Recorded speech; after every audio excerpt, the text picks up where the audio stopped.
यहाँ धमकी बराबर मिल रही है कि पैसा ले लो मामला खत्म हो जाएगा। आज भी बयान नहीं हुआ, मैं सुबह से आके बैठा और बहन बता रही भैया कि ना ही तो कुछ जहाँ पे रखते हैं सेफ्टी सही से, मैं घर चलूंगी भैया, रो रही थी। जी नमस्कार, स्वागत है आपका निष्पक्ष भारत न्यूज में। आज कानपुर क्षेत्र में एक नाबालिग बच्ची के साथ दरिंदगी जो हुई है, यह बहुत ही निंदनीय घटना है। इसमें एक यूट्यूबर, एक एसआई महोदय, यह लोग सामने आ रहे हैं, इनके ऊपर आरोप लगाए जा रहे हैं। इसके ऊपर क्या कहेंगे सर आप? सर मैं आपको बता दूं कि 14 साल की बच्ची के साथ जो देश के रक्षक बैठे हैं वो भक्षक बन जाते हैं। हालांकि सचंडी थाने का एसआई और यूट्यूबर पत्रकार ये अपनी काली गाड़ी में 14 साल की बच्ची को ले जाते हैं। वहाँ की सड़कों पर 2 घंटे तक उसकी चीख पुकार गूंजती है, उसके बाद उसे उसी सड़क पर फेंक कर चले जाते हैं। तो ऐसा इस योगी सरकार में वो लगातार कहते हैं बेटी बचाओ बेटी पढ़ाओ, यह कहाँ तक सत्य है, कहाँ तक बात हकीकत है, कहाँ तक जा रही है? यह सोच लोगों की बदल नहीं रही है और इस प्रकार के कृत्य हर समय आ रहे हैं। इसके बारे में क्या कहेंगे? बेटी बचाओ बेटी पढ़ाओ का नारा देते हैं। एक बार प्रधानमंत्री ने अपने मंच से ये भी कहा था कि बेटी बचाओ बेटी पढ़ाओ। अब उनके शब्द फिसले हों या जो भी हुआ हो, आज आए दिन क्षेत्र में घटनाएं हो रही हैं, आए दिन रेप केस हो रहे हैं। तो इसका जिम्मेदार कौन है? भाजपा सरकार। 2014 से राज्य में और केंद्र में भाजपा है। उत्तर प्रदेश के मुखिया कहते हैं कि उत्तर प्रदेश में अपराध मुक्त है। अपराध मुक्त है 14 साल की बेटी के साथ एक गैंगरेप होना। कितना अपराध? बिल्कुल अपराध तो है, बहुत निंदनीय घटना है और ऐसी घटनाएं लगातार उत्तर प्रदेश से आ रही हैं। उत्तर प्रदेश क्या पूरे भारत से भी आती हैं, लेकिन इस प्रकार की दरिंदगी की एक एसआई साथ में हो और साथ में एक यूट्यूबर भी हो, ये क्या मतलब अपने आप को क्या समझते हैं? इस तरीके से ये जो स्टैंड है यूट्यूबर वगैरह, पत्रकार वगैरह या एसआई वगैरह एक रक्षक होते हैं ये जनता कि यह कैसा संदेश जाएगा? ये उत्तर प्रदेश पुलिस का दरोगा, इसने हैवानियत की हदें पार कर दी। इस पर कब बुलडोजर चलेगा? आज 5-6 दिन होने जा रहे हैं।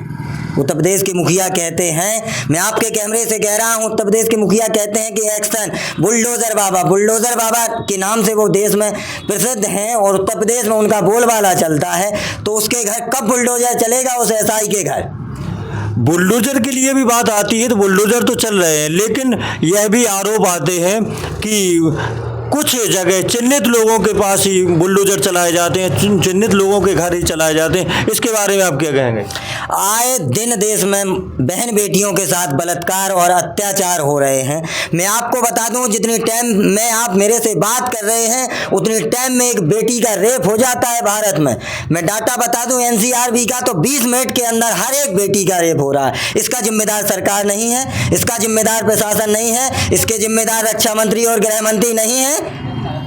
देखिए, साफ देखा जा सकता है कि आंकड़े जो निकल कर आते हैं 20 मिनट में एक गैंगरेप होना, यह बहुत ही निंदनीय घटना है और भविष्य के लिए भी यह बहुत बड़ा चिंता का विषय है। देखना यह है कि सरकार इस पर क्या कदम उठाती है, क्या इनके ऊपर बुलडोजर बाबा का बुलडोजर चल पाता है या ये गिरफ्त से कब गिरफ्त में आएंगे, इसके ऊपर क्या बड़ी कार्रवाई होती है।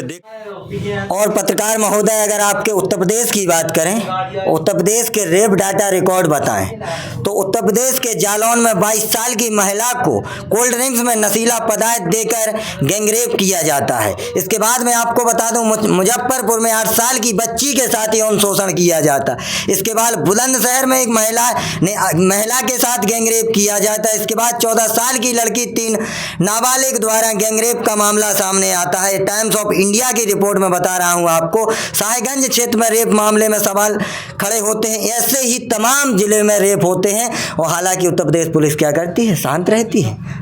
कोर्ट क्या करता है? हालांकि आपने अभी देखा कि दिल्ली में इतना बड़ा केस हो गया। हालांकि निर्भया कांड जैसे में तो निर्भया कांड में तो फैसला कोर्ट का अच्छा रहा। इसके बाद आज उत्तराखंड में अंकिता भंडारी बेटी के लिए हजारों बहन बेटियां सड़क पर हैं। यही भाजपा का न्याय है, यही भाजपा की सरकार है। जो बहन बेटियों के लिए बात करती हो, बहन बेटियों को इसी तरीके से बचाएंगे?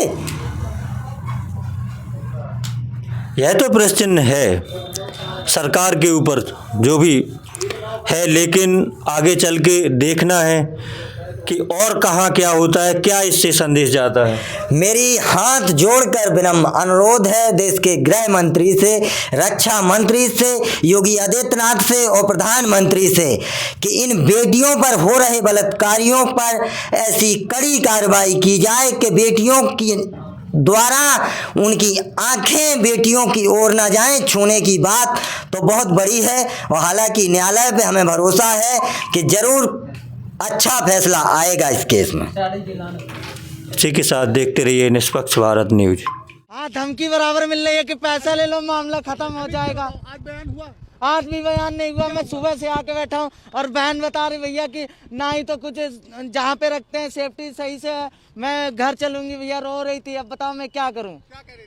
और ये जो लड़का जो अभी बोल रहा है मैं मुजरिम नहीं हूँ, ये लड़का सीधे घर पे जाकर के हमारे भाई से बोल रहा है अगर मेरा नाम आया तो मैं चौकी में तुम्हें मारूंगा।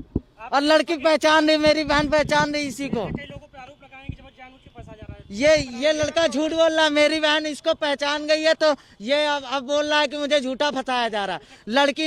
लड़की जब घर आएगी तब आप खुद ही पूछना, इसकी फोटो दिखाना तो वो बताएगी।